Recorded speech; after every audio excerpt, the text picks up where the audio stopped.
5 extended through June 30th, 2027, the ability of public bodies to meet in a fully remote or hybrid manner. This law allows us to continue holding meetings remotely without a quorum of the council physically present at the meeting location. This meeting is accessible in real time by Zoom, by phone, and as a live broadcast on Amherst Media Channel 9 and live stream. There are in fact 7 counselors in the town room and others will be on Zoom. Please be advised that this meeting is being held in person and that the remote access option is provided as a courtesy only. In the event of technology issues with the remote connection, the meeting will continue in person as scheduled, such that members of the public are encouraged to attend in the physical location.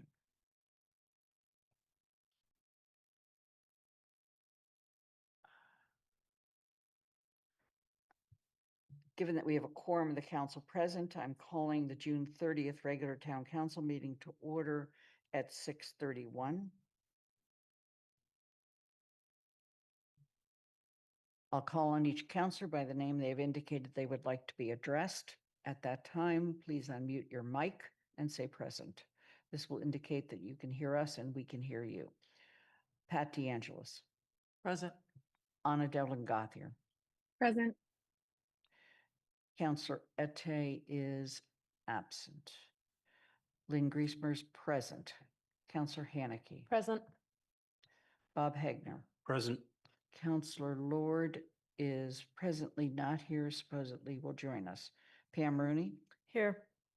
Counselor Ryan. Present. Kathy Shane is not here yet. Andy Steinberg. Present. Jennifer Taub is not here yet. Counselor Walker is not here yet. There is no chat room for this meeting. We will take, and the only change in the order of the agenda is we will take up presentations and discussion item after we complete the action item. There is one general public comment period during this meeting. The announcements include when our next meeting is, which is July 21st, 2025. It also includes the various committee meetings that will be held. And just one other note, and that is that on July 3rd in the evening will be the town's fireworks at McCurk Stadium. We have no hearings tonight, so we're going to move to general public comment. If there's anybody in the room who wants to make general public comment, please make sure you've signed up. If there's anybody on Zoom who would like to make general public comment, please raise your hand at this time. Lynn, point of order, Jennifer has joined us. Thank you, Jennifer. Can you hear us? Yes, thank you. Thank you, Jennifer. Okay. Okay, how many people in the town room? 1, and there are 2 in the audience.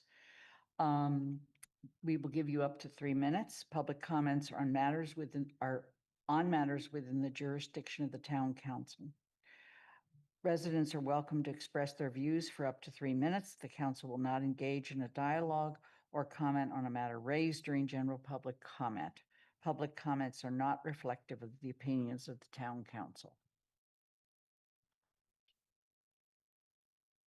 We'll recognize speakers in the order in which they have raised their hand. We'll start with Zoom, and that is Mato Kramer. Please, excuse me, we have one. Nope, I think we're right. Mato, please go ahead. And excuse me for mispronouncing your name. Please state your name and where you live.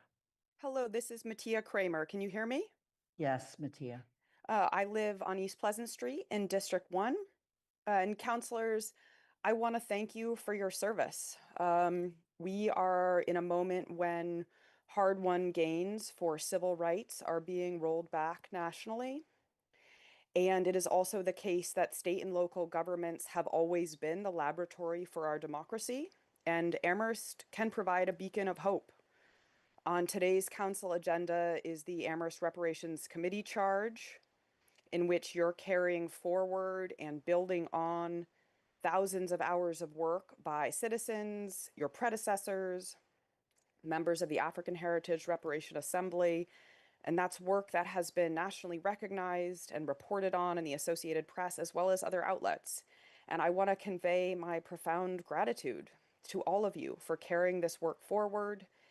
And may we all look back on this era in our nation's history with the knowledge that Amherst moved forward with reparatory justice. Thank you so much. Thank you for joining us. In the room, please come forward. Vincent O'Connor. Please state your name and where you live.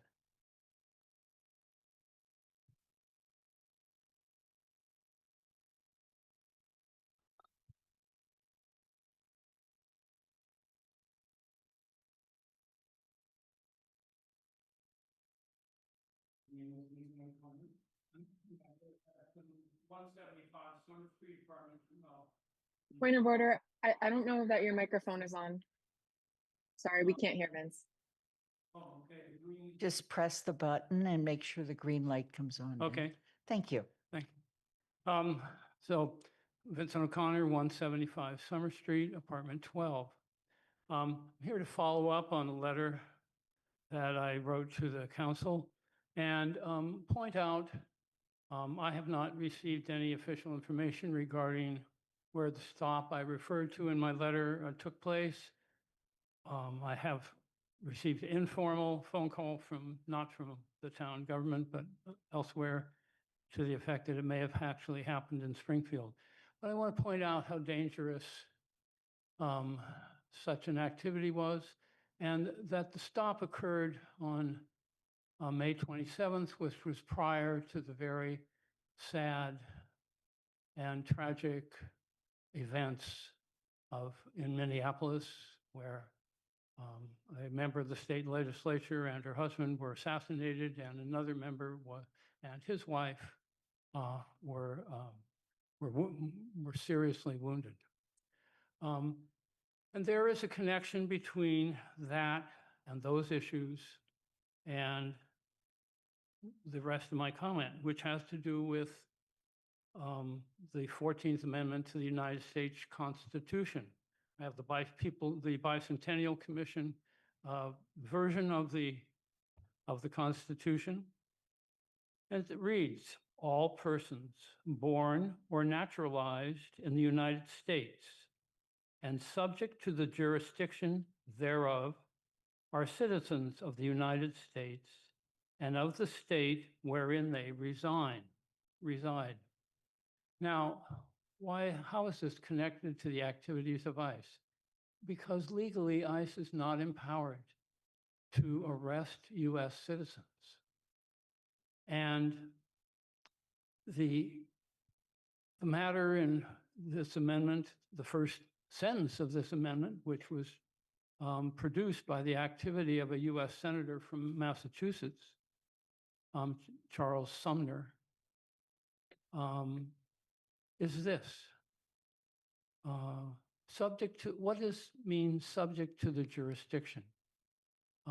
It means that the laws of the United States apply to the person. Who would that not refer to in the use in which this thing was created? The persons not subject would be diplomats.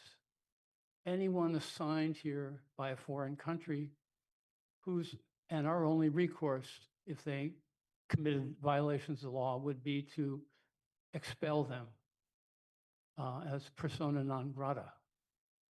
So everyone else, including undocumented immigrants, are subject to the jurisdiction of the United States, or else people would come here and commit crimes, and the only recourse the United States and the several states would have would be to expel the individual.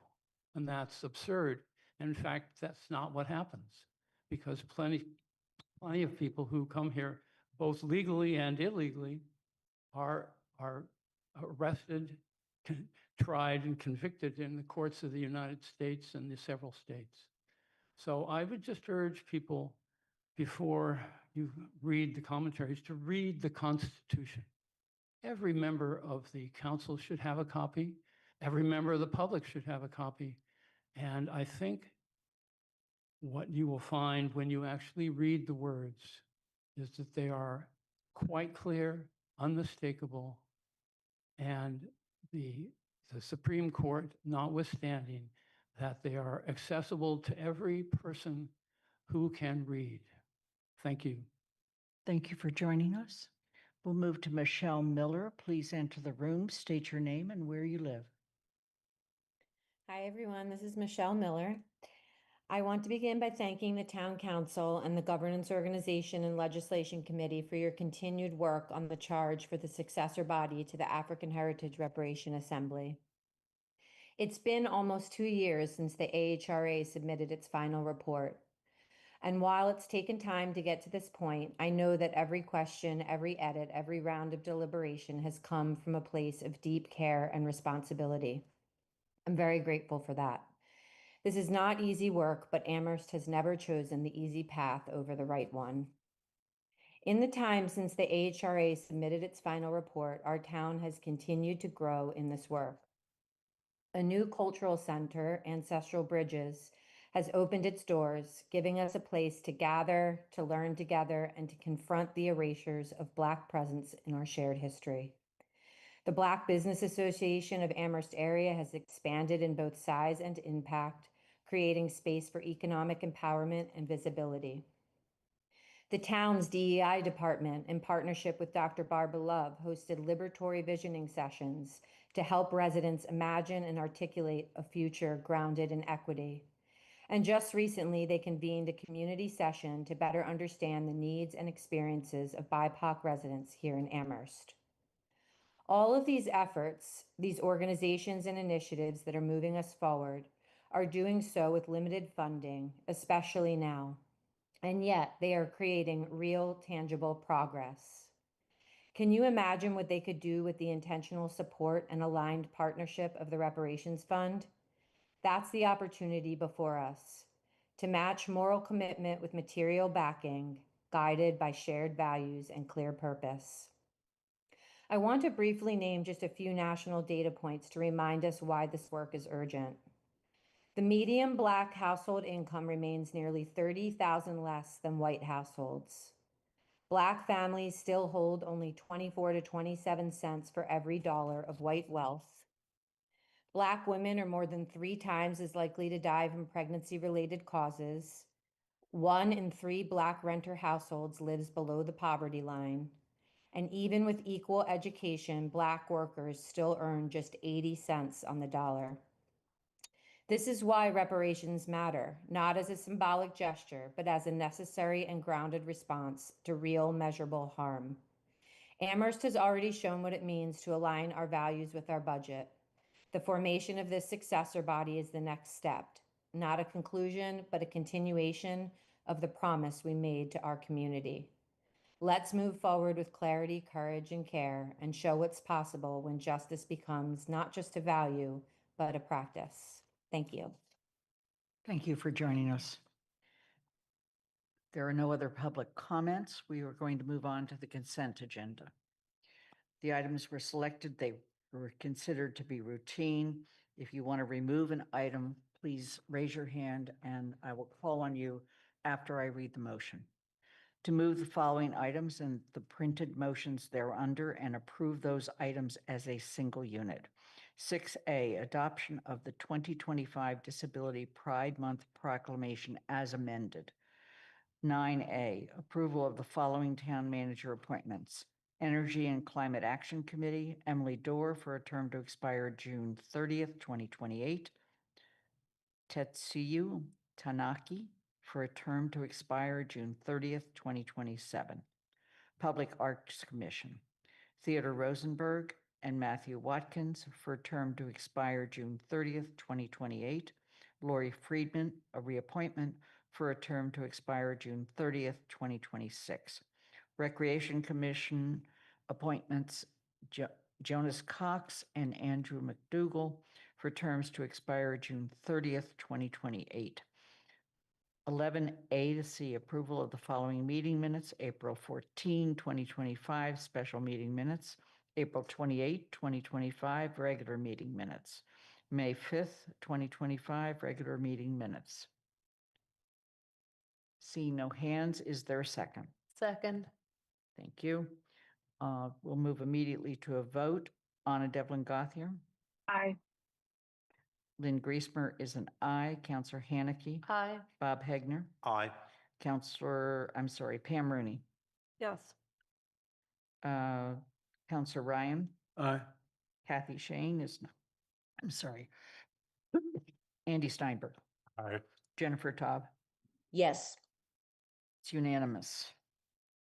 We're going to move then to resolutions. Pat, please introduce and read the paragraph from the 2025 Disability Pride Month proclamation. I'm very excited that we have this proclamation and the stance that the month of July will be celebrating Disability Pride. Disability Pride Month was originated in the United States to commemorate the passing of the landmark Americans with Disabilities Act in July 1990. Disability Pride Month celebrates people with disabilities, their identities, their culture, and their contributions to society. It also seeks to change the way people think about and define disability, to end the stigma of disability, and to promote the belief that disability is a natural part of human diversity in which people living with disabilities can celebrate and take pride. We will have a flag raising on the 16th, but also there is a tri-town, East Hampton, Northampton, and Amherst celebration of Disability Pride. In July 5th, there will be a movie called Patrice shown at the Marigold Theater in East Hampton for free.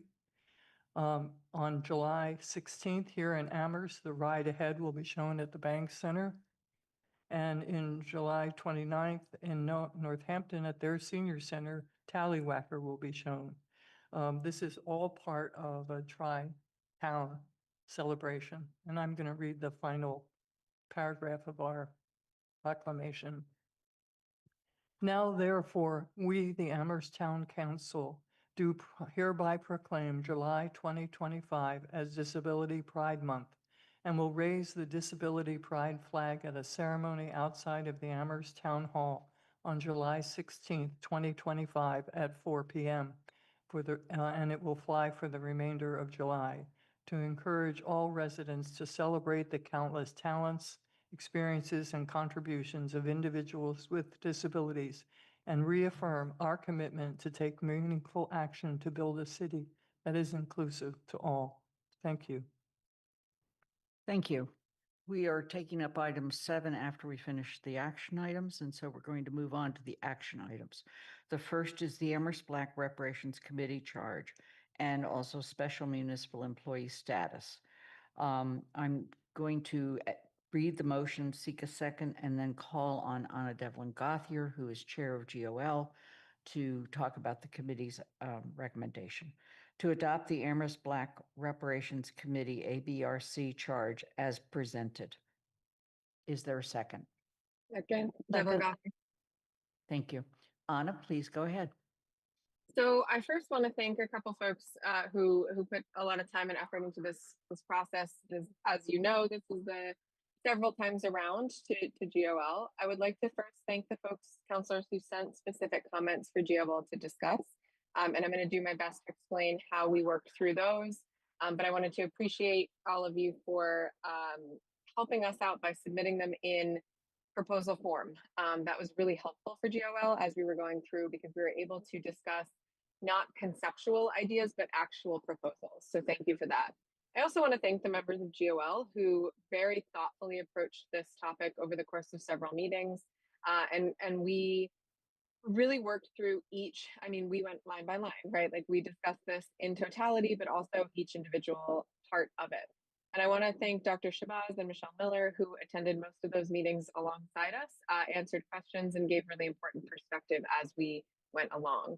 So what you are seeing, I want to be very clear, is the result of GOL discussing every piece of input that we received and coming to the conclusion that we came to.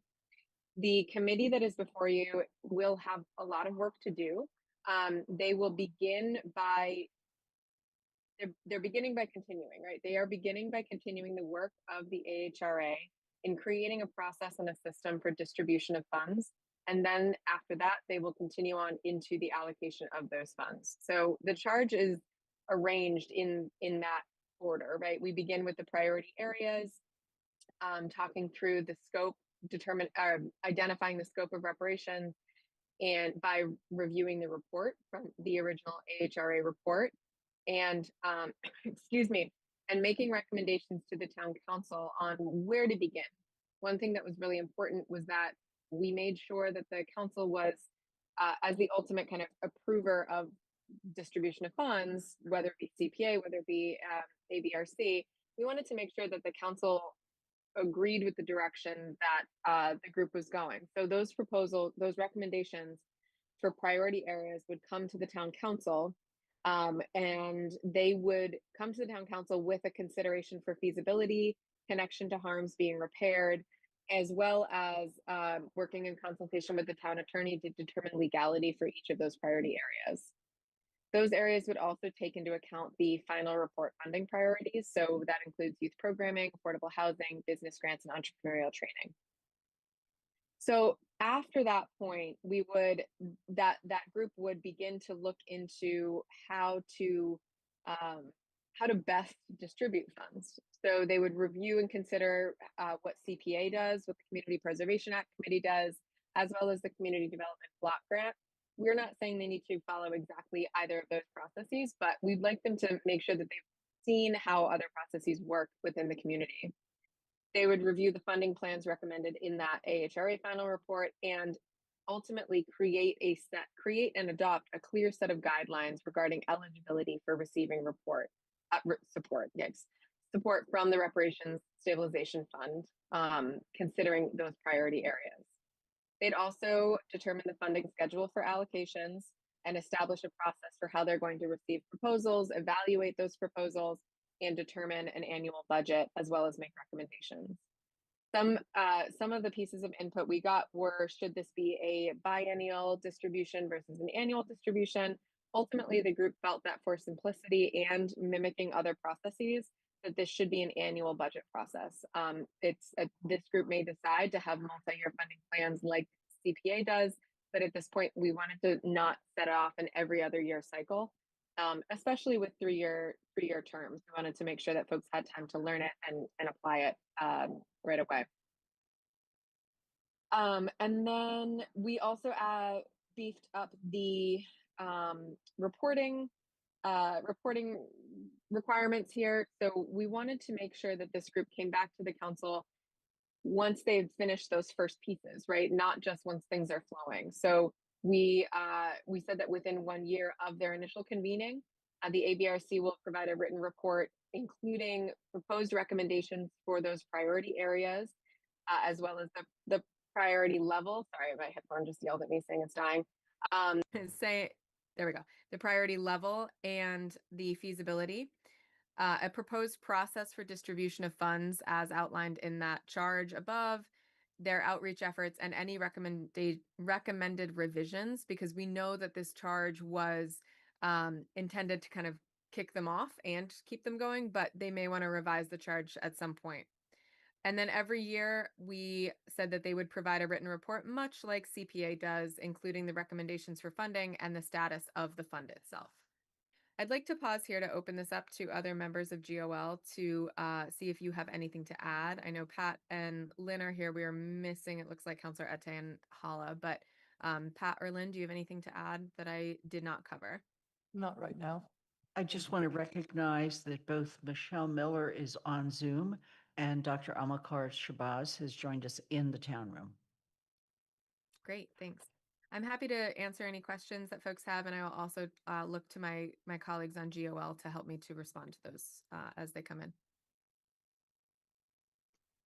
Okay. Are there questions from the council? What question? Councilor Haneke. Yes, thank you. I have two questions. The first one which is for the reporting requirements. The recommendations for revisions to the charge just seems to be in the first year, initial reporting.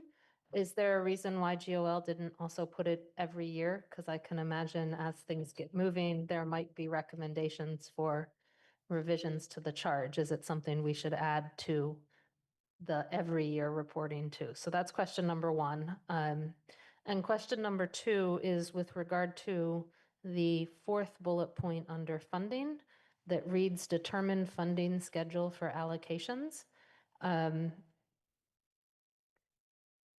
I just want clarification on that because when I first initially read that, I interpreted it as the funding schedule for funding the reparations stabilization fund, not for payouts from the fund. So can you please clarify what that means? Because I didn't think this committee was dealing with the money that goes into the stabilization fund. Okay. Anna? Yeah, thank you. I am taking notes, but if I could try to respond to each person, otherwise I'll lose track. So Mandy, I think that's a great idea. One of the things that GOL talked about was how we need more of our committees to be reviewing their charges and making recommendations to change them more often. So I think it was initially put in solely because the multi-year one we were modeling after CPA, but there's no reason why we shouldn't add that in every year as well. And I would support that personally. So I'd support that as I don't know if it's acceptable as like an amendment to the document if we're allowed to do that now. Let me just, sorry, go ahead, Lynn. as a comment to that, in order for them to come to the council for approval of distribution of funds, they have to give us some kind of report anyway. So I think we could add that with, it's the request for funding every year. Thank you. Go ahead. And then the second question, Lynn, I'm not sure I followed your answer. I Okay, thought Anna was talking about the recommendation revisions to the ABRC charge going into the second set of bullet points and reports, and your comment just didn't seem Oh, to okay. go with that, Thank so you. I'm confused. Okay. The second point, you said with regard to determining the funding schedule, yes, you are correct that that is the funding schedule of the payouts of the support offered from the fund. And if there's language that you can think of that would clarify that further. But what we meant by that was, there's discussion as to whether payouts could be like CPA does multi-year or not. It really depends on the status of the fund, but that the funding schedule piece of this, GOL talked a lot about whether it would be every other year, every year, or multi-year. And so that was hoping to clarify once the group gets their feet under them a little bit to think about, would it make the most sense? We think annual would make the most sense, but we also want them to be the ultimate deciders of that. So that was the intention of that. And I would be happy for language to clarify if you can think of it. And I can also put some brain cells on it right now too. Councillor Haneke, did you have suggested language that you'd like to add that we amend? Not for that funding bullet, I just needed clarification because the initial reading Fair just enough. struck me as strange, but a second reading then was like, maybe I read it wrong the first time, so I thought I'd ask that one. I have obviously easy language for a motion to amend if a motion to amend is required for the report section versus a friendly amendment. I think a friendly amendment would be appropriate here, but I turn to Athena to tell me if I'm right or wrong there. I think that's fine. It would be that fourth bullet point under the first set, any recommended revisions to the ABRC charge being copied, Yeah. not deleted, but copied and put also down as a third bullet point below. I see. Okay. That makes sense. Got it. Pam. Thank Bruni. you. My question has to do with the length of terms. I know there was some discussion previously about wanting shorter terms. I'm comfortable with 3 years. The actual question I have is there doesn't seem to be any tool to allow for turnover. So in this case, it looks like everyone goes for 3 years and then the entire committee has to get reappointed. I'm seeing heads shake. If it's a 3-year appointment, it's a little bit like council. Everyone in 3 years gets has No. Mhm. The charter requires that terms over 1 year be staggered. So it would be but I don't see it staggered here. It's a Well, good the idea. charter That's what I'm requires the suggesting. staggering of it. You don't have to say it Okay, here. It great. just Then I'm automatically fine with does this. it. Okay, Okay. And who sets that? Would that be this committee okay. or would it be the, The first set of appointments would be two or a certain number for 1 year, a certain number for 2 years, Okay, a certain number great. for 3 years. As a town manager, whoever. Yeah. Yeah. Thank you. Thanks for that clarification. Yeah, thank you for asking that question. That was helpful. Are there any and other I- questions or? I'm sorry, Anna, go ahead. I wanted to just speak to Pam's point because it was a change GOL made that I hadn't spoken to, and so I appreciate Pam raising that. The length was decided. This was one of the things that we spent the longest discussing, because all the reasons you said. Ultimately, we decided that the consistency between committees was really important, and we felt that 3 years being consistent with CPA, as well as given the nature of the work, making sure folks have time to learn it and apply it was important. So that was the decider getting us to the 3-year point. And I think to Mandy's point, yes, the first appointments will be a couple for 1, couple for 2, couple for 3. Thank you. Okay. Are there any other questions from the council? Before we move to a vote, I want to check and make sure that Councillor Walker can hear us. Hello. Yes, I can. Thank you, Lynn. Thank you. So we are going to move to a vote. We begin with Lynn Griesmer, it's an aye. Councillor Haneke, Aye. Bob Hegner, Aye. Pam Rooney, Yes. Councillor Ryan, Aye. Andy Steinberg, Aye. Jennifer Taub, Yes. Councillor Walker, Yes. Pat DeAngelis, Aye. Anna Devlin Gothier. Aye. It's unanimous. Thank you so much for all the work that's been done on this. We also have one other vote we need to take with regard to this and to designate special municipal employee status SME for the Amherst Black Reparations Committee. Is there a second? Second. DeAngelis. We'll move, I assume there's no questions. Seeing none, we'll move to a vote. Councillor Haneke. Aye. Bob Hegner, Aye. Pam Rooney, Yes. George Ryan, Aye. Andy Steinberg, Aye. Jennifer Taub, Yes. Councillor Walker, Yes. Pat DeAngelis, Aye. Anna Devlin Gothier, Aye. and Lynn Griesmer is an aye. I need to go back and check one thing. Pat, when we were doing the consent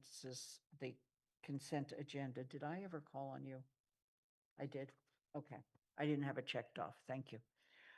So the next item is to authorize the town council president to sign the letter to the Amherst School Committee as presented in the June 16th, 2025 Finance Committee report. Is there a second? Second. Okay, are there questions and comments?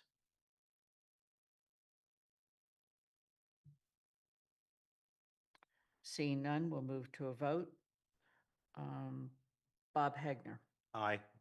Pam Rooney, No. Councillor Ryan, Aye. Andy Steinberg, Aye. Jennifer Taub, Yes. Councillor Walker, Yes. Pat DeAngelis, Aye. Anna Devlin Gothier, No. Councillor Ette. Oh, I'm sorry, Lynn Griesmer is an aye. Councillor Haneke. Aye. Motion passes. 1, 2, 3, 4, 5, 6, 7, 8. 8 in favor, 2 opposed. The summer town meeting schedule. To amend the 2025 town council meeting schedule by removing the regular meeting on August 4, 2025. Is there a second? Ryan, second. Are there questions or comments? Councillor Haneke. I always have questions about canceling meetings well in advance of the meetings. Right. My big one is why can't we wait until July 21 to decide whether to cancel the August 4th one? Because we don't know what might come up in the next 3 weeks that might necessitate a meeting on August 4th. So I don't understand why it's on this one versus the next meeting. Only for purposes of planning. Did you want to speak to that, Athena? This was the same timing that we had last year. The council vote was in June for it was the beginning of July or the end of June for the August meeting. So we just did it the same way we had done it last year. Pam Rooney. It occurs to me that if we do vote on it tonight, town staff could actually plan vacations a little differently if they knew in advance. Yeah. Other questions or comments? Anna? If something did come up that was really urgent, is there a reason why we couldn't schedule a special town meeting? There is no reason at all. Of course we can. With proper notice. Except in Of the case of course. emergency, and then you don't even need that. Hopefully that's Okay. not the case. Right. Seeing no other questions, we're going to move to a vote. Pam Rooney, Yes. Andy Steinberg. Aye. Point of Jen- order, Point of order, you skipped Counselor Ryan. the esteemed council. I'm sorry. Thank you. And I checked you off. Counselor Ryan. Aye, thank you. Okay, so starting over. Pam Rooney voted. Counselor Yes. Ryan voted. Andy Steinberg. Aye. Jennifer Taub. Yes. Counselor Walker. Yes. Pat DeAngelis. Aye. Anna Devlin Gauthier. Aye. Lynn Griesmer's an aye. Counselor Haneke. No, Bob Hegner. Aye. And the motion passes 9 in favor, 1 opposed. That concludes the action items. In your folder or in your packet for tonight was the draft memo that was developed by myself, Kathy Shane, and members from Amherst, from the other 4 towns, regarding our desire to have a conversation about what we can afford for our schools and also what is needed. Are there questions or comments? And I also want to point out that there is an amendment to that memo. It's the last page. And the purpose of the amendment is to just add additional times when this discussion has come up. Counselor Haneke.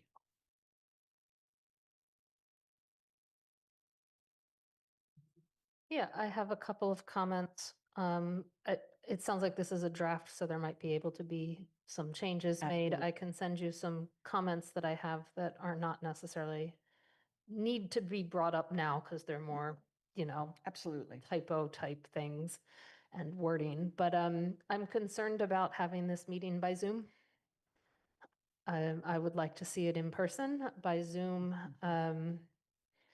does not allow the town's representatives as a group to even converse during the meeting. But it also doesn't really allow the whole group to collaborate in any way because everyone is siloed in their own area. So I would like to see this as an in-person meeting, not a Zoom meeting. The paragraph on page 2 that talks about roles,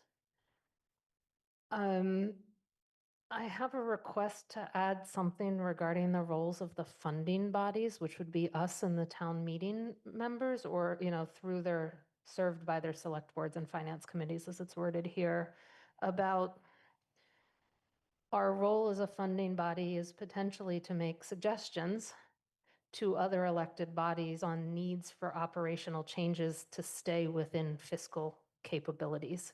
That it's not just about here's the capability, but it's within potentially our role to say, and we recommend operational changes to help you meet those capabilities. That doesn't mean they have to follow them, but I think we have a responsibility to and a role that does that.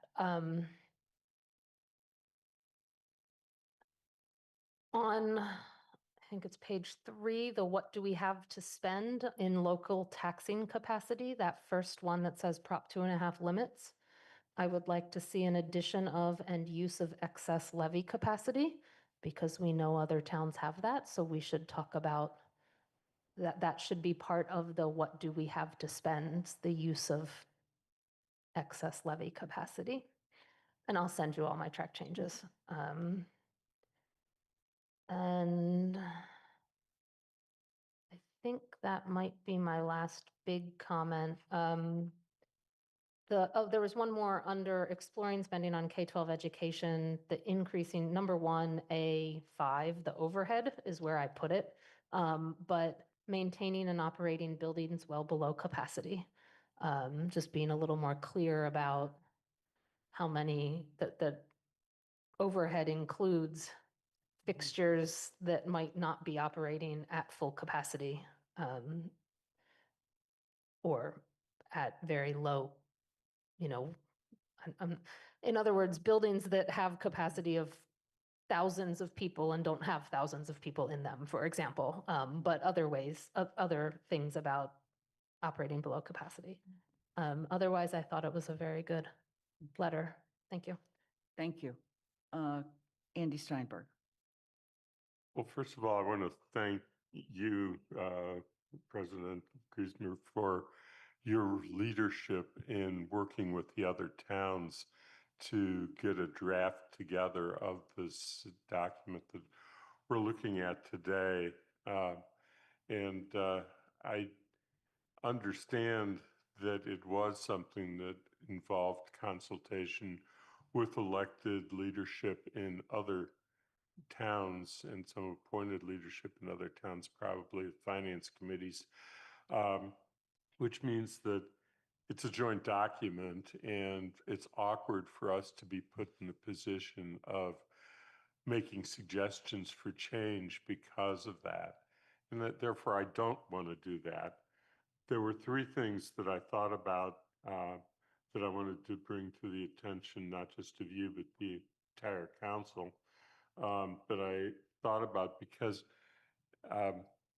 this process, as we go forward, is not just, in my mind, about what we're going to be doing in developing a budget for FY27. I think that this is really talking about some long-range understandings and trying to build a body of knowledge for multi-years.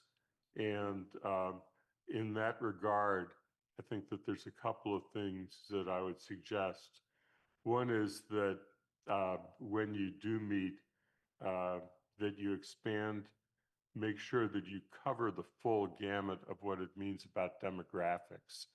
And there are 2 things, one thing in particular that I want to bring to your attention, and that is that there is information available that's collected by the Census Bureau and available Massachusetts specific by town for what the projections are for the population by age going forward. And it's pretty clear when you look at that information that we are continuing in Amherst, and I did not look at the other 3 towns, but I did look at Amherst pretty closely. We are in a progression of becoming an aging community, and the number of the population that is going to be 65 and above is going to continue to grow gradually over time. I think that there are consequences to that, one of which is what the burden of property tax falls on, and that we need to be very cognizant of what it is that we're expecting about future growth in property tax when we know that in Amherst it is paid for by homeowners. The second is, and this gets into my second point entirely, which is to make sure that we're looking very closely at enrollment projections. And that not be a lost part of the discussion. And the third thing that I wanted to add was that, and this was from my own experience, we have talked over the years off and on about whether Amherst and the three other towns would be better off financially with a full K-12 regional district as opposed to this combined approach that we have now. And I was chair of the last effort to develop a plan which did not go forward because one town, the representative withdrew support. And but the investigation we did was pretty thorough with a lot of consultant time going into it. And the conclusion was that both financially and educationally, that there's a lot of sound reasons to move towards and develop a full K-12 region. And it is probably worth bringing that back up to this group. And so I wanted to point that out to the council and to our representatives, because I think that we would be making a mistake looking at a long-range solution for what is becoming a bigger and bigger dilemma that I don't have to spell out, because the Finance Committee's already done that. But I think that we really should be talking about a full range of solutions. So those are my additional comments. And Andy, is there a report from that group? I believe there was a report, and of course, all of the consultant reports too. I think I have a pretty complete library of the material. So yes. Thank you. I look forward to seeing those as well. Are there any other questions or comments? And let me just say, this is a draft. And I really welcome additional comments. I would like to receive them as soon as possible, since the group continues to meet. Counselor Haneke, I agree with you about it being in person. One option might be that there be a option for Zoom for those that might be on vacation. Okay. We're also trying to find a neutral venue, since this is really the best room and yet it's not considered neutral. So we're working, the idea is to work with UMass to see if we could do that. Okay. Are there any other questions or comments? See none, we're going to move on then to the appointments. We've already done the town manager's appointments. I'm sorry? Do we want to take a break? It's only 20 after 7. Huh? I'm sorry? Yes, no, or maybe? You want a break? Okay. All right, we are going to proceed. So we are to the planning board appointments, and I'm going to call on Community Resources Committee Chair Pam Rooney. Thank you. We have 2 appointments coming to you tonight. The first being, sorry for the scratchy voice, the first being planning board. As you read in the packet, all of the statements of interest from the candidates are in there. And if you have had a chance to look at that, that would be wonderful. But basically, the CRC is looking for, is making recommendations and looking for your input on filling 3 planning board vacancies. There are 2 impending vacancies due to the ends of a 3-year term, 2 3-year terms. And there is 1 vacancy due to a resignation during that person's first year of appointment. So the remaining time on that, in that term is for 2 years. So we're looking for 2 3-year terms and 1 2-year term to be filled.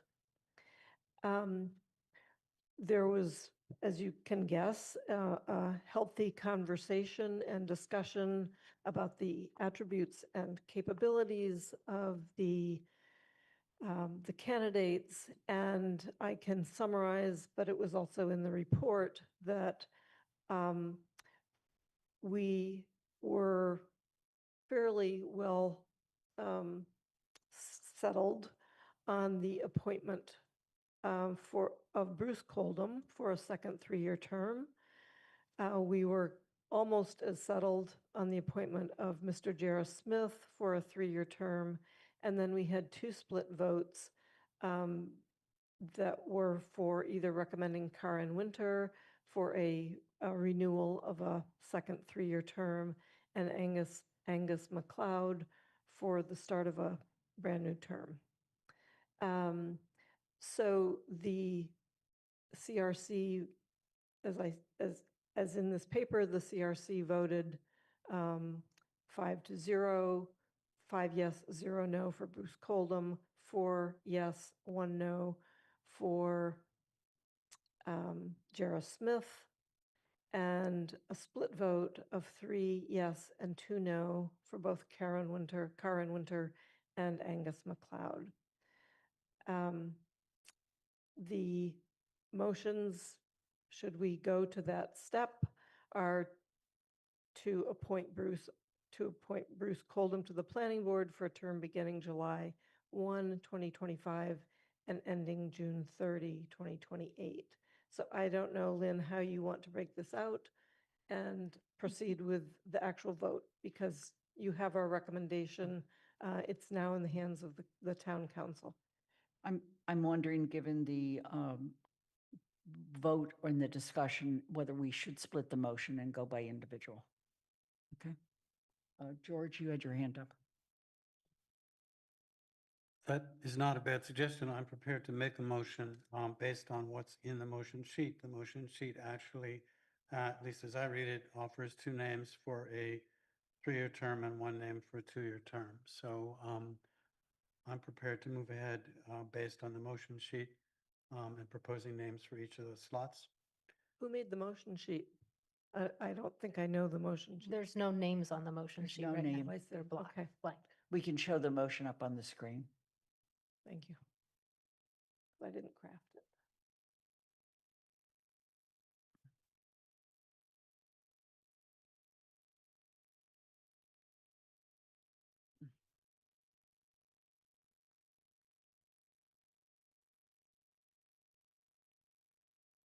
Right there. Okay.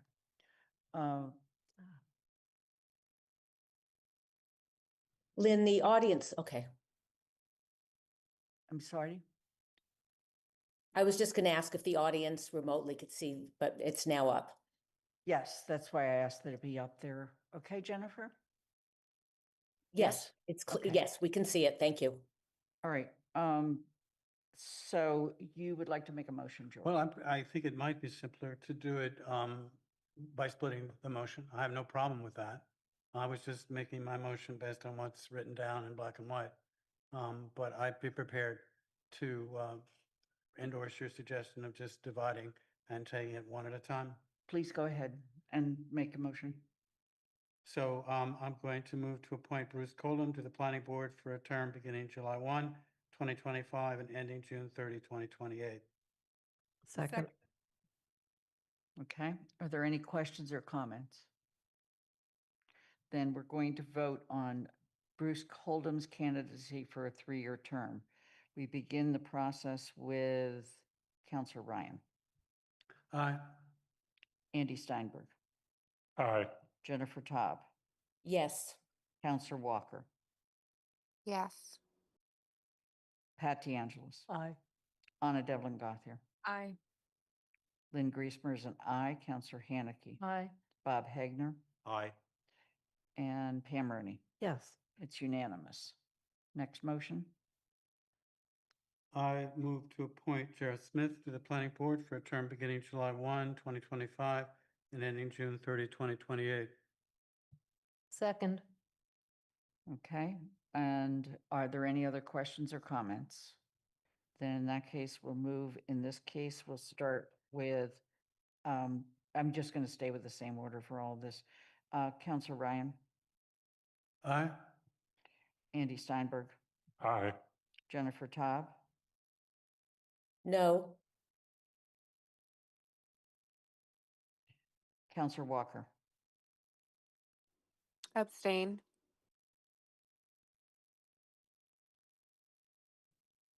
Pat DeAngelis, Aye.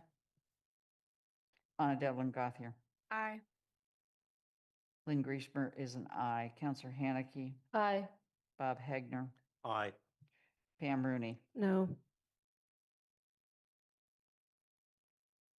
Oh, wait a minute.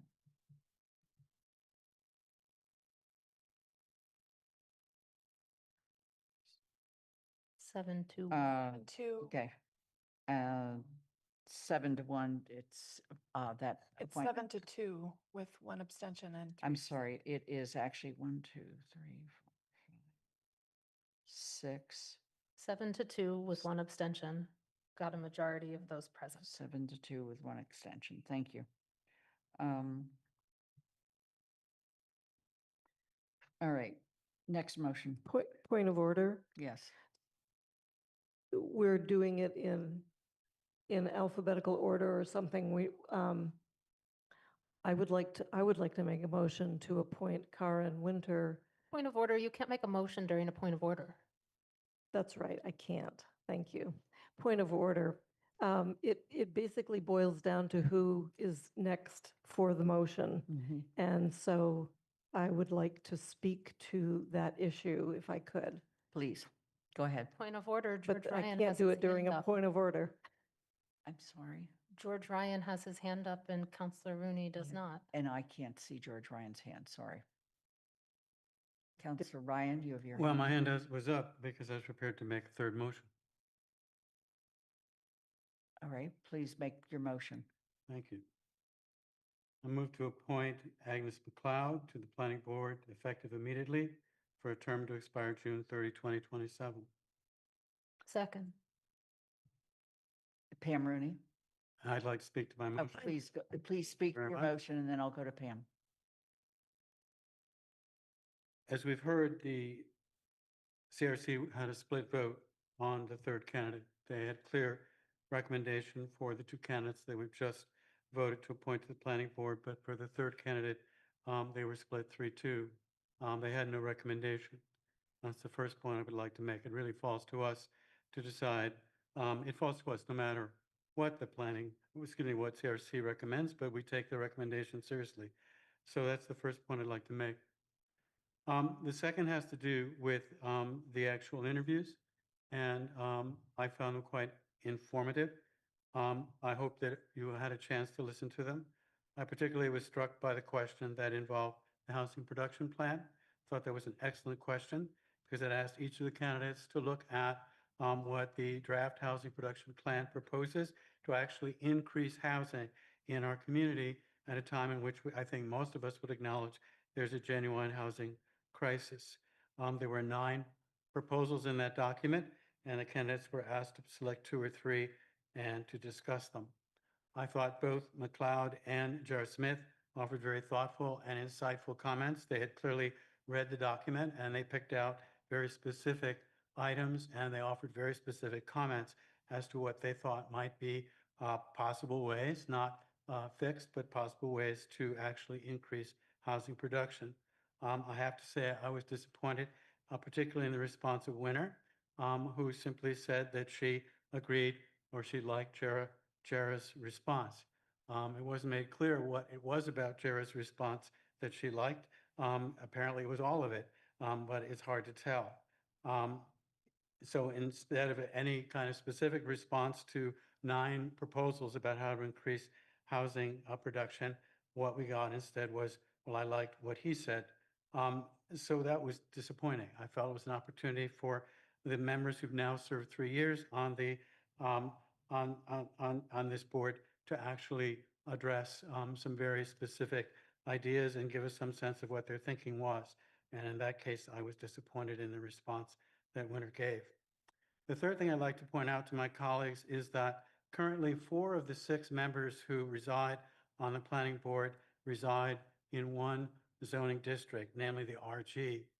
The RG represents less than 4% of the residential land area in the town of Amherst. Perhaps it's just an accident, but at our last meeting, we had what I thought was a very ill-conceived proposal from the planning board involving what zoning district? The RG. And what was the proposal?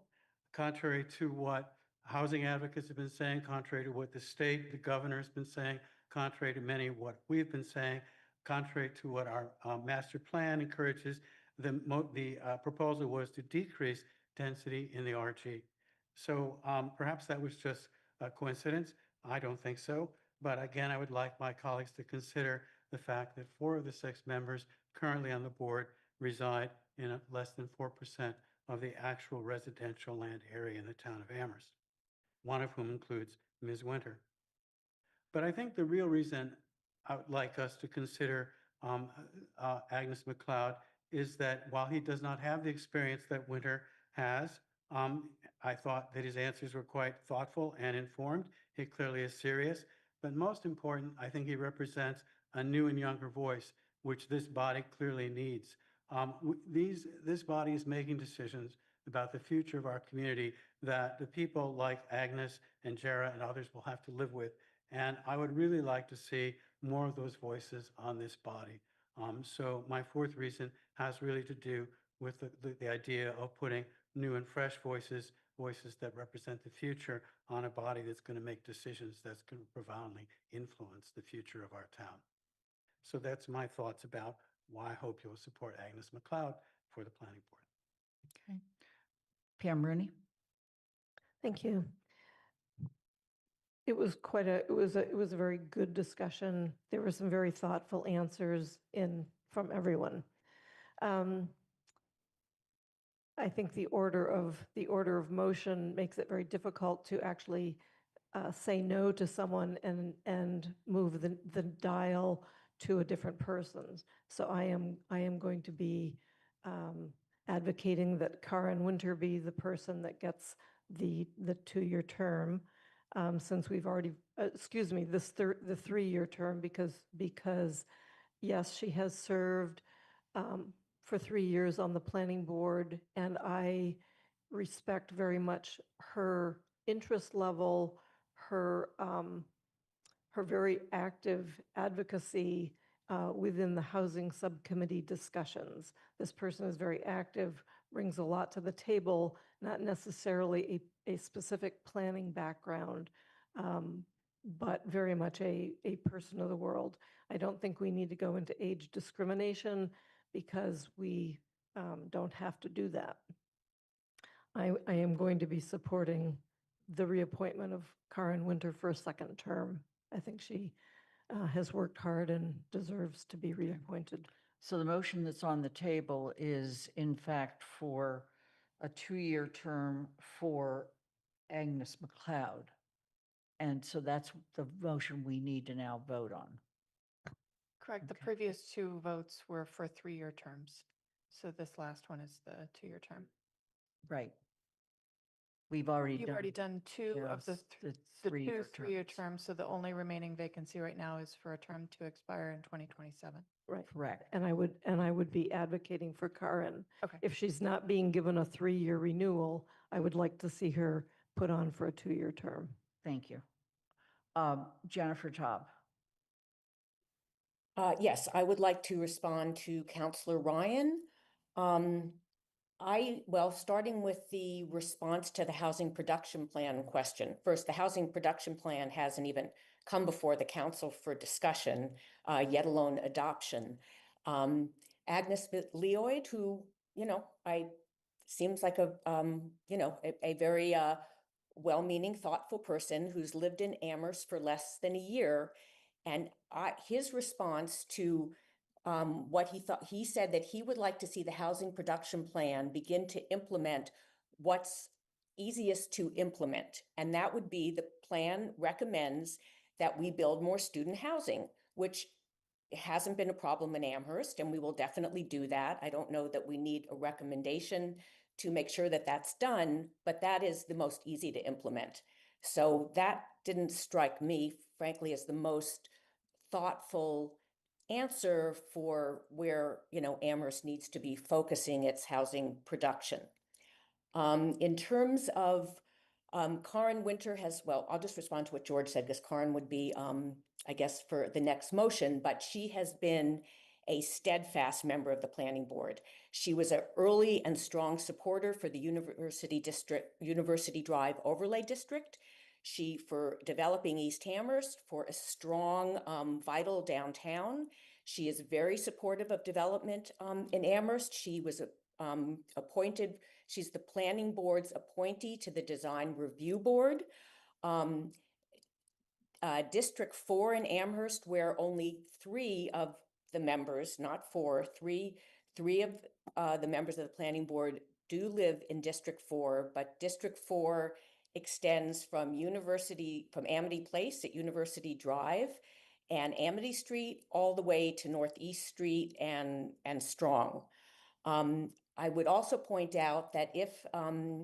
McLeod is appointed to the board, he and Jarrah Smith both live in Amherst Woods, which is one subdivision in the town of Amherst. I don't know that we need 2 representatives on the planning board from what's probably the most exclusively zoned subdivision in town.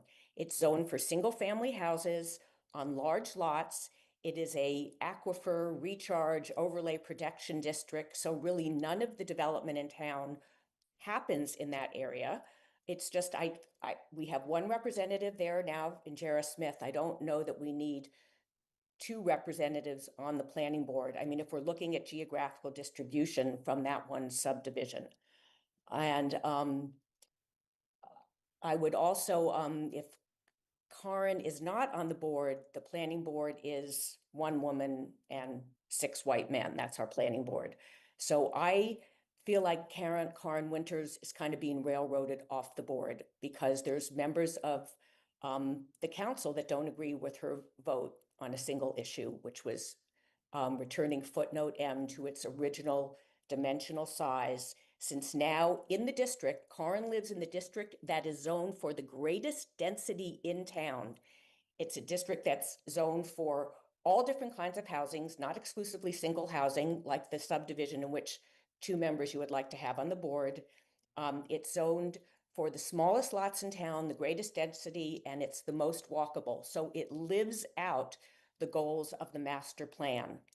And I don't know why we would not extend the courtesy of a second term. And now we're only talking about a second 2-year term, as has been our tradition on other boards and committees. Thank you. Thank you. Pat DeAngelis. Thank you. I am supportive of Mr. McLeod's appointment to the planning board. And I do that because of for several reasons, but I'm going to read the reasons basically from his statement of interest. In the report that came out from CRC, it says he's had no specific planning board experience and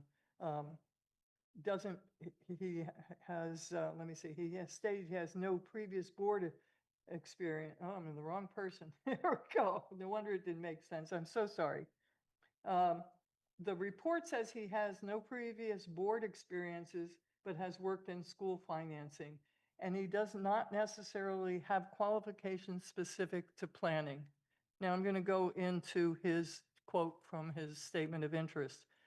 I study the history of school finance, which necessarily implicates questions of state policy, local governance, zoning decisions, real estate development, and planning. And he goes on. He says that he's very familiar with the language of civil planning, and he believes he could contribute other forms of knowledge that would enhance discussions around planning. He also said, very specifically, he has experience serving on committees tasked with receiving and processing input, drafting planning documents, and sharing out ideas with the broader community. Now, Ms. Winter has no specific planning background when she came onto the committee, and she's done some good work. Some I agree with and some I don't.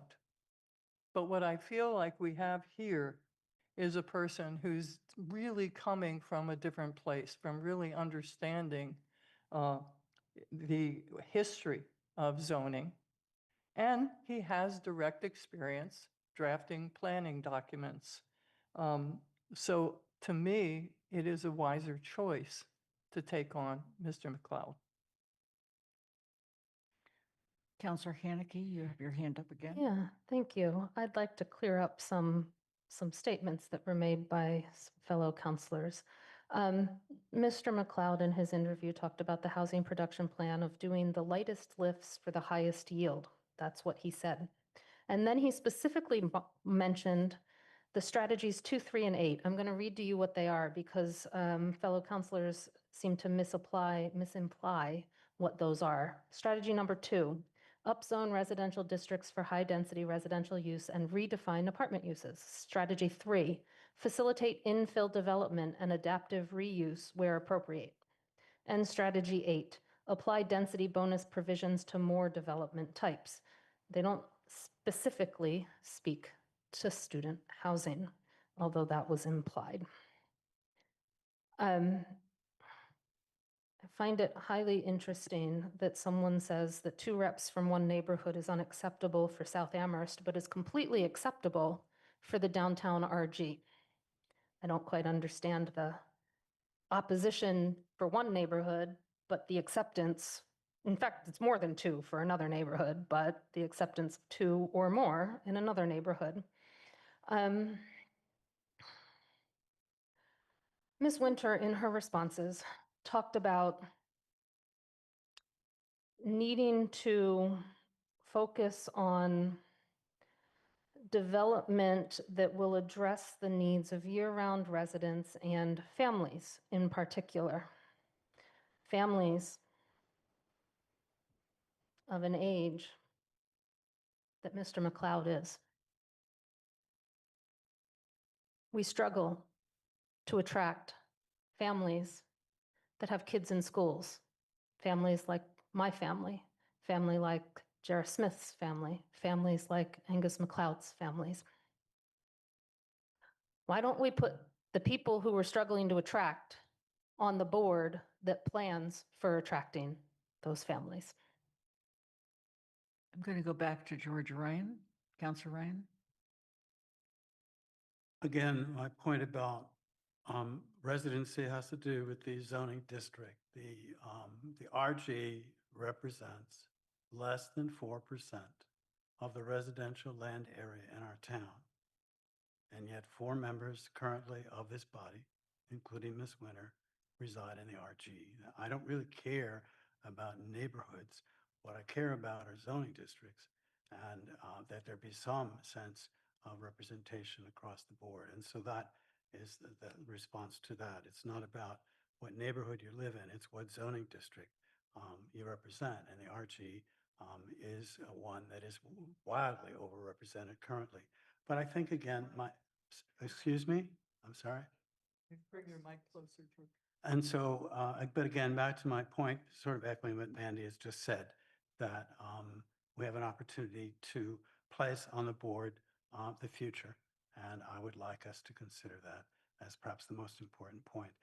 Decisions made by this body are going to profoundly influence the people who are coming here now. And I would like to see more people on that board who have, shall we say, real skin in the game.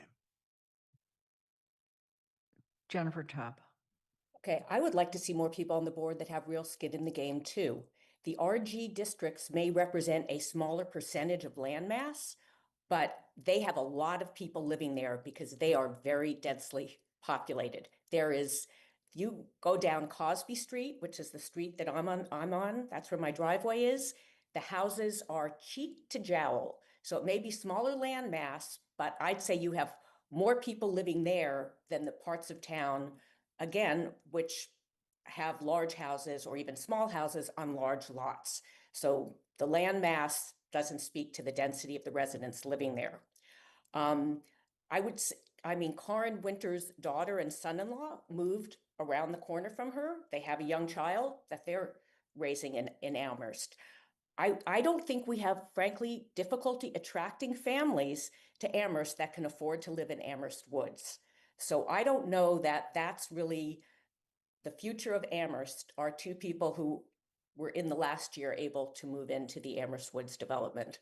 So I think that if you're supporting density, as Mr. McLeod said he did, he wants density, he wants more apartments. All that is happening in the area where Corin Winters lives. It is not and will not happen in the Recharge Overlay Protection District, where we may have two planning board members, where we may have two members of the board residing. And I would also say for the RG district, you know, again, it's dense, so a lot of residents live there, even if it's only 4% of the land mass. And as the chair of the planning board, Doug Marshall, has said, although he lives in the RG, as does Corin Winter, he has said during meetings that he feels that they live in very different areas. Thank you. Anna? This is unrelated to the discussion at hand, which has been very interesting, and I appreciate being able to read all of the opinions and watch the interviews back from the CRC meetings and all that has happened.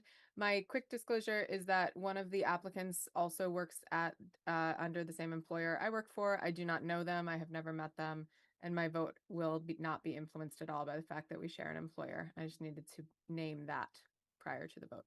Thank you for your disclosure. Are there any other questions or comments? Can you clarify? Andy? Excuse, oh, Yes, Andy? Sorry, I thought I had my hand up, but I guess it didn't. I just had a simple question for the chair. There were the write-up about Angus MacLeod was essentially 4 sentences, and I found a little bit of difficulty putting two together because he said he stated he has no previous board experience, and then the last sentence says he has served on numerous boards and committees in other communities. That struck me as needing a little explanation. thank you. I think I meant to say he actually said, I don't have any planning board experience. So when we asked, you know, have you attended ZBA meetings? Have you listened into planning board meetings? And he basically acknowledged that he did not have planning board experience. But yes, he's had plenty of board and, you know, board member experience in other arenas. Thanks for the clarification. Are there any other questions or comments? Then we're going to move to the vote. The motion at this point is to appoint Angus MacLeod to a 2-year term that would begin immediately and expire on June 30th, 2027. Okay, we'll begin with George Ryan. Councillor Ryan. Aye. Andy Steinberg. Aye. Jennifer Taub. No. Councillor Walker. Abstain. Pat DeAngelis. Aye. Anna Devlin Gothier. Aye. Lynn Griesmer is an aye. Councillor Haneke. Aye. Bob Hegner. Aye. Councillor, I'm Pam Rooney. No. It is 1, 2, 3, 4, 5, 6, 7 in favor, 2 opposed, and 1 abstention.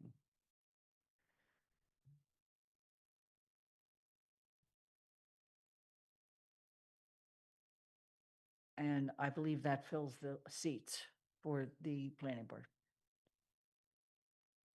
It fills the seats available for the planning board.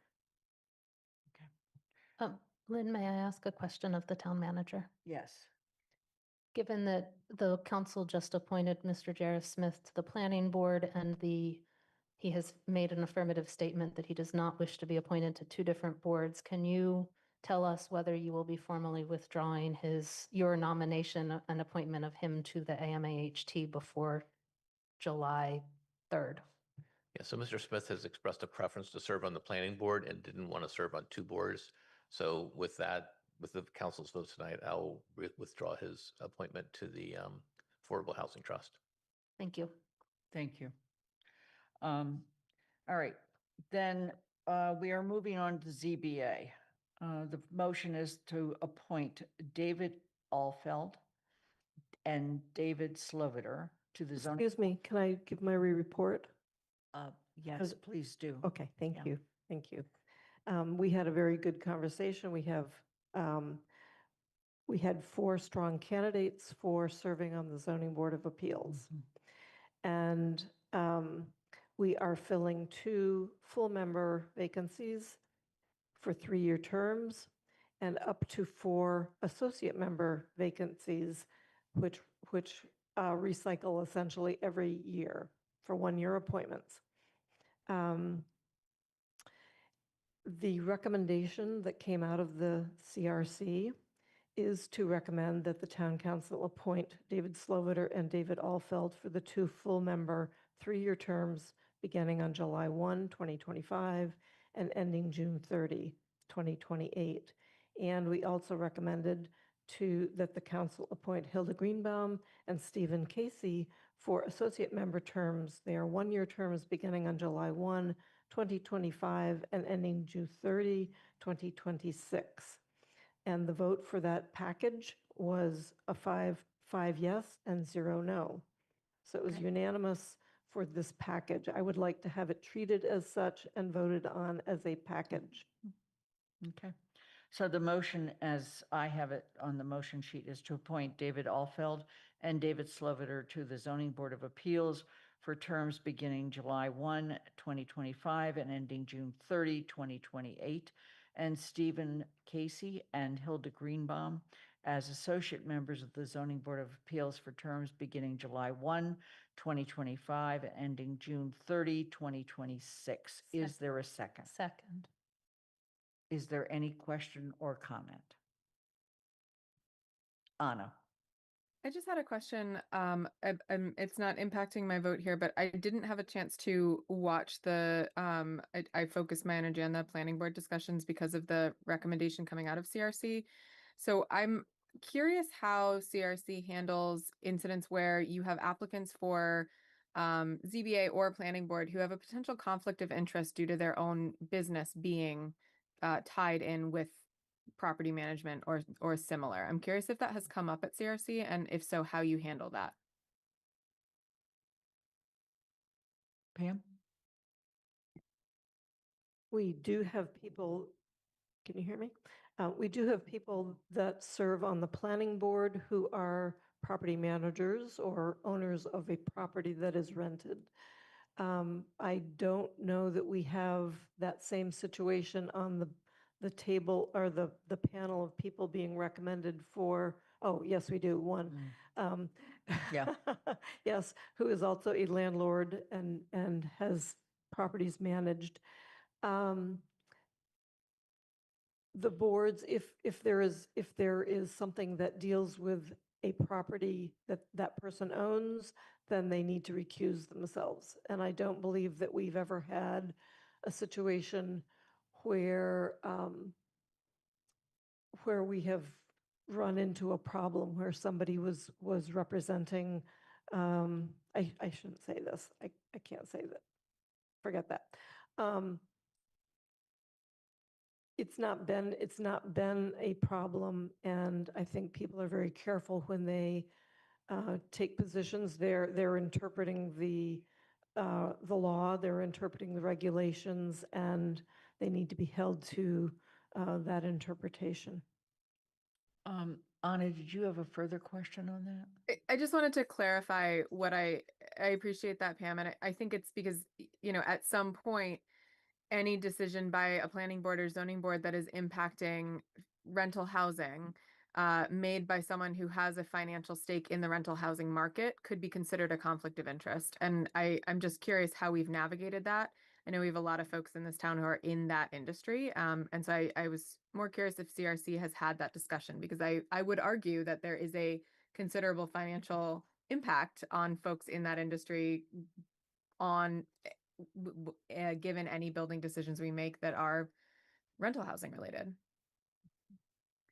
Counselor Haneke? You bring up a great point. And in my time on CRC, that conversation has not happened in terms of either adding into questions potential conflicts and how they would deal with it. Obviously, they have to comply with the ethics law. ZBA and planning, when dealing on the quasi-judicial side, I believe have extra requirements too, including if you're receive the abutters notice, you cannot sit on the hearing. So if you're an abutter at least. There are exceptions where the council can actually vote to allow them to, because early in our first term, we did do that for some of the ZBA. I think it was the ZBA when the Amherst College was permitting their track and field or something, one of the fields, because enough of them, quote, abutted that property that they wouldn't have even had a quorum to hold the hearing. So there's ways you can overcome some of those issues, but it's a great question. We have not had that conversation. I would recommend the next time that CRC seeks questions to ask candidates that a question regarding how conflicts would be handled if you are a property manager or in the field, suggest adding it to the list of interview questions. And part of me wonders if it's not even an interview question as much as it's an ethics commission question. I think that for me, it's more that kind of thing about where does it become an actual conflict of interest versus kind of just this is the ecosystem we exist in. But sorry, that's. Pam, I see your hand, but I'm going to go to Jennifer. Yeah, I would say the same. You know, I know it's come up and some people were shocked that it came up, but I mean, we have a chair of the planning board who's a senior planner at UMass who has said on many occasions that before we can really tackle the town's housing shortage or challenges, we need to address the student housing problem. And one could say, is that a conflict of interest? Because that's in his employer's that's in his employer's interest. So there's many places, I think, if you're gonna, where there's conflicts of interest that we haven't addressed and maybe perhaps should. Okay. Are there any other questions or comments, since actually what we're voting on is not this issue? Okay. Although I appreciate the suggestions, and as I am sure the members of CRC do as well. So the motion's on the floor. Motion's been made and seconded. Are there any other comments? Seeing none, we'll move to a vote. Andy Steinberg. Aye. Jennifer Taub. Yes. Counselor Walker. Yes. Pat DeAngelis. Aye. Anna Devlin Gothier. Aye. Lynn Griesmer is an aye. Counselor Haneke. Aye. Bob Hagner. Aye. Pam Rooney. Yes. Counselor Ryan. Aye. It's unanimous.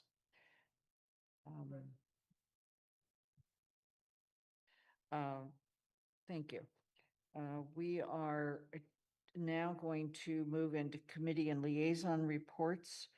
There's nothing from BCG, CRC, Pam or Jennifer? Nothing. We've pretty much covered what you've been doing. Okay. Elementary school building, Kathy is not here. Alicia or Paul, anything? The committee met last week and approved some bills. The project keeps moving forward on track. There has been some discussion about what the federal budget, the big bountiful bill will do to potential funding for some of the sustainability initiatives, which we are very concerned about. We will not be able to know what that looks like until we're eligible to apply, which will be in middle of 2026. And am I correct that that was the 5 million we voted for with the hope of reimbursement? I think there was the hope for having the IRA replace some of that money to support that, so the taxpayers wouldn't have to pay for it. Yes. Okay. Can I ask one other question? I assume that the reason when you go by the building at night, it's all lit up is for safety reasons. Yes. Thank you. Are there any other questions or comments on that? Besides the fact that it's exciting. Finance Committee, Bob Hegner. Yeah, we haven't met, I think, since our last council meeting, but we are meeting tomorrow.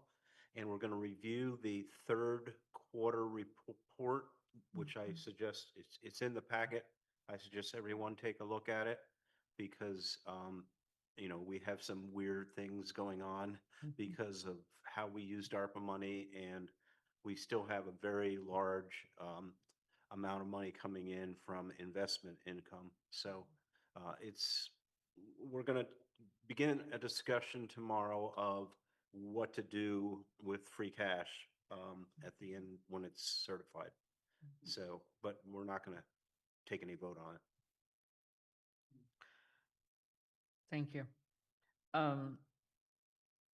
GOL, Anna? We are working on the town manager evaluation process right now. We've got a couple bylaws and such expected to come our way at some point soon. A few are with KP Law, some are still in their other committees, but we are currently working on the evaluation process and revamping that from scratch. And similarly, if folks, just a reminder, if you have questions, or sorry, not questions, questions too, but if you have suggestions specifically for changes to the rules of procedure, please send those to me in track changes form. And then we finally voted the pool for Finance Committee sufficient at our last meeting, which is very exciting. So we will be moving forward with soliciting statements of interest and conducting interviews for that. I'll let the council know once we have that confirmed, but we are working on those as we speak. And thank you to Pat for helping take the lead on the coordination for the Finance Committee work. I appreciate it. Pat, did you have any comment? Please use your mic. Yes, I'm sorry. We have lost one candidate because of the time commitment, and that person has joined the Housing Trust. So they have resigned. So we're down to 2 applicants for 1 position. For 2 positions. For 2 positions. Well, we got another one though recently. We just got another one today. Oh, okay. I haven't seen We're at today. 3, folks. We're going to be great. Okay. Okay. Thank you. Keep, I did keep not our see it fingers today. crossed. Right. Thank you. Jones Library Building Committee, Pam Rooney. Okay. Paul, anything For town manager for report? Jones Library? Oh, Jones, no. Okay. TSO, Andy? Yeah, again, I submitted a written report, and so principally that is the report.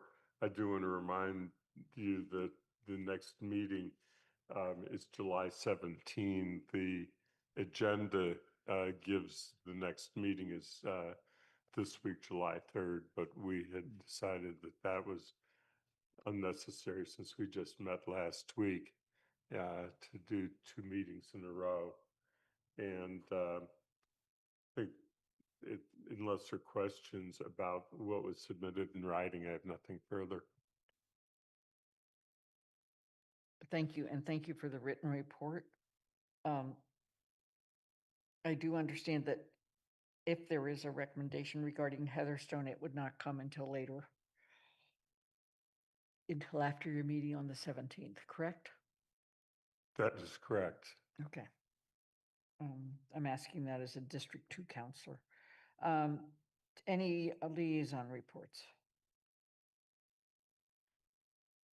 Okay, seeing none, we've approved minutes. Paul, you have no written report. Any comments you'd like to make? I do. I have a few things I wanted to mention. First, today we saw the construction begin on the new track and field. We had done the ceremonial groundbreaking a couple weeks ago, so it was really good to see them starting to rip up the old track and get started on it. Likewise, the Jones Library is in the process of relocating to 101 University Drive. We're hoping once they're out that the contractor will be able to move in and begin construction on that. The heat wave last week our team really responded well. But one thing I want to point out is that one of our strategies when there is a designated heat wave is to open up our pools for access to anybody for free. And it's just, so our team had worked very hard to get the War Memorial Pool ready to be opened. So over the course of the last few months, we're installing new safe pool drains, a new liner.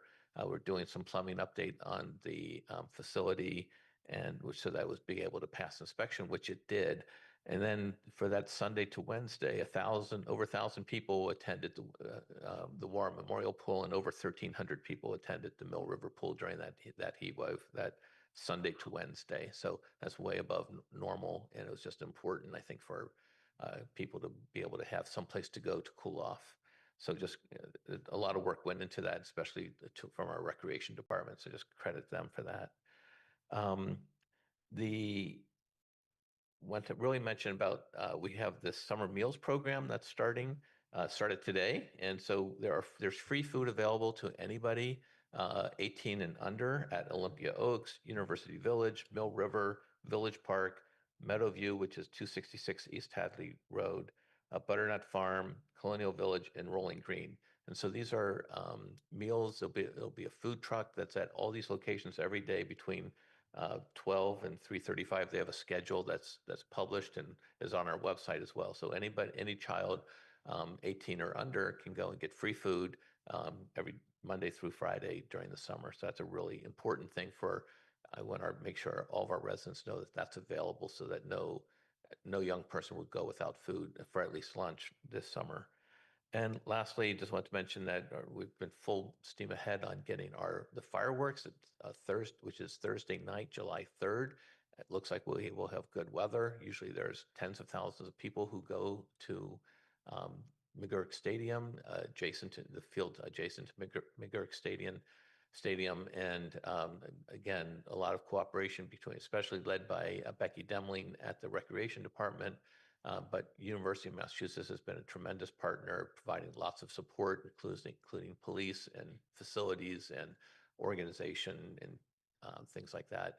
Also, our fire department is very, very present there, as well as the Hadley Fire Department that inspects the fireworks, which we are grateful the town of Hadley does that for us. And to our DPW, which is helping to support the food trucks, because we're moving them to a different location this year. And I think that'll be better for all the people who are visiting. So it's a lot happening this week. Especially for our recreation department, they've been really busy. So those are the things I want to update you on. Bob Hagner, you have a question? Yeah, Paul, I just got my new tax bill for property taxes. Does it include the assessment for the new elementary school? Yes. Yeah, it has a portion of it, not everything. Yes. In a previous meeting, maybe a year ago or so, I suggested that we try to report that separately, that amount separately. And I'm wondering if that's possible. It isn't possible, but we can do education for people, which I think that reminds me we should be doing more of that. So we can do that. Okay. Yeah, I did notice the increase. Counselor Ryan. So, Paul, exciting news about the food program. It's through UMass, I believe. The funding, though, I probably should know this, but I don't. Project Bread was mentioned. Is the funding state funding? Do we know where the money's I coming don't know where the funding comes from, George. So I need find out. some homework. Okay, thank you. Okay. Pam Rooney. Thank you. Question for Paul it goes back to what Vince O'Connor talked about this evening, and the subject has been brought up a couple times. If we have ICE stops and kidnappings, can we ask the APD to intervene in any shape or form? And I guess if not for public knowledge, why not? So the police department or any town official can't obstruct a legal law enforcement activity. So this is, defined as being legal. We may disagree with it, but that's how it's being defined. The way we process this information is when we have verified information of ICE activity. If the police know about it or anybody knows about it, they contact our office. Our office connects with the public health director, Kiko Malin, who's well connected into all the different sources of support that people may have.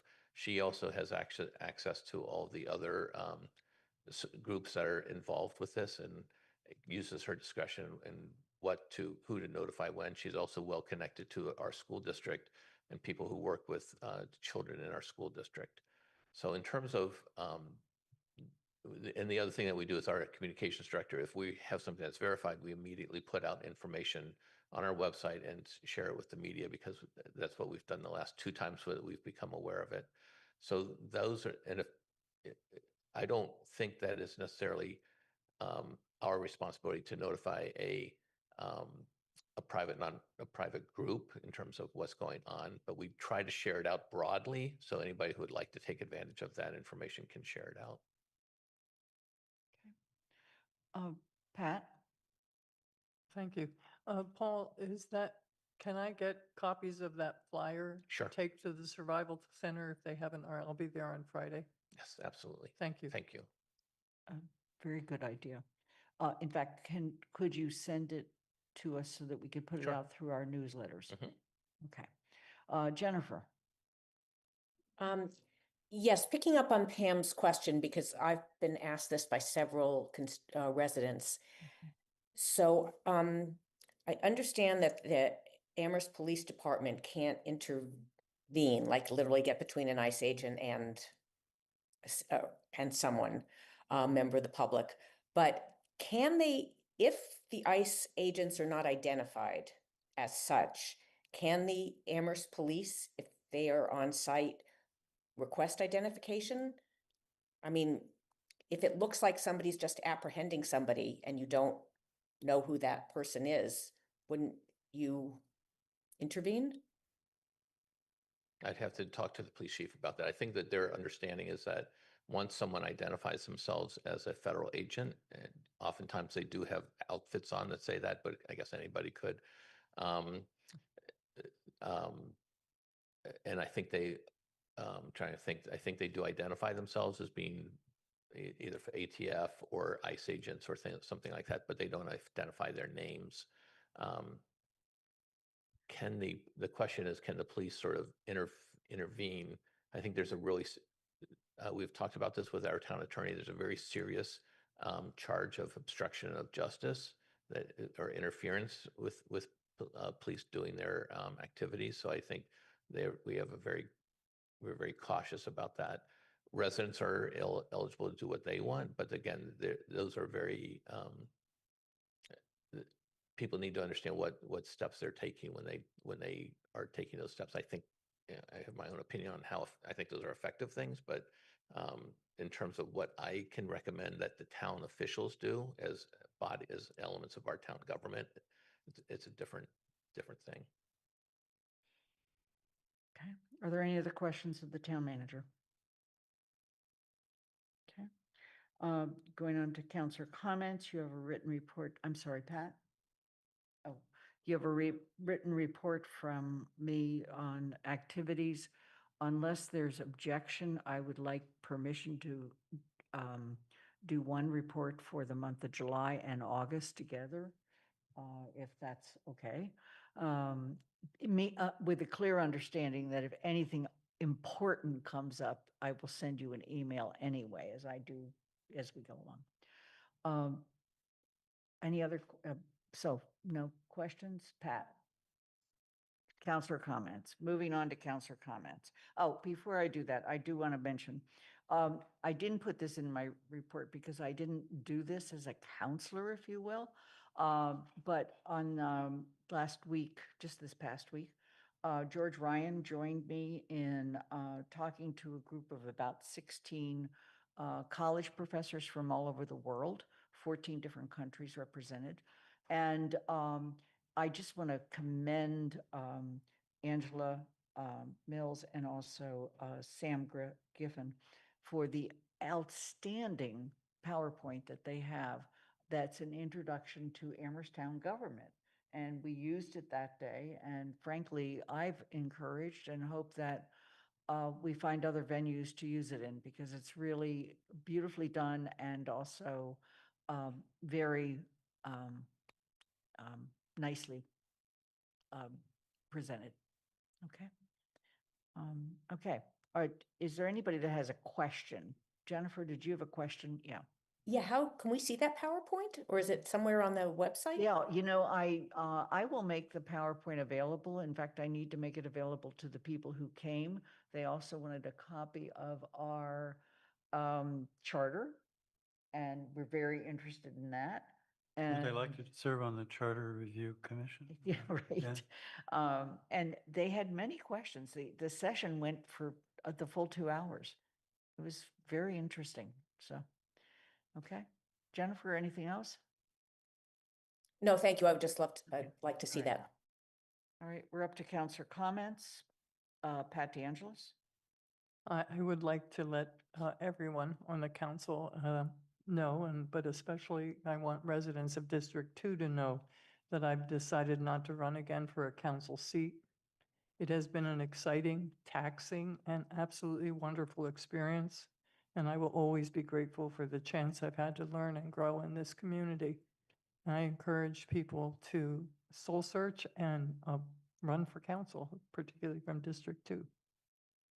Thank you, Pat. Bob Hegner? I have a similar announcement that I do not intend to run again for the council. I've been only on the council for 1 term, but I have served on the finance committee for a long time. And it's just getting to a point now where I think it's time for somebody else to step up and work for the town. It's been great working with all of you. I still have 6 months left, so will continue to work as hard as I can for this council, this town, and District 5. But come November, there'll be an election, and I won't be participating. Thank you. Bob, thank you for that. And to both of you for your work. Are there any other questions or comments? Seeing none, I'm going to make a motion to adjourn and seek a second. Okay. Then we begin in this case with Jennifer Taub. Yes. Counselor Walker. Yes. Pat DeAngelis. Aye. Anna Delvin Gothier. Aye. Lynn Griesmer's aye. Counselor Haneke. Aye. Bob Hegner. Aye. Pam Rooney. Yes.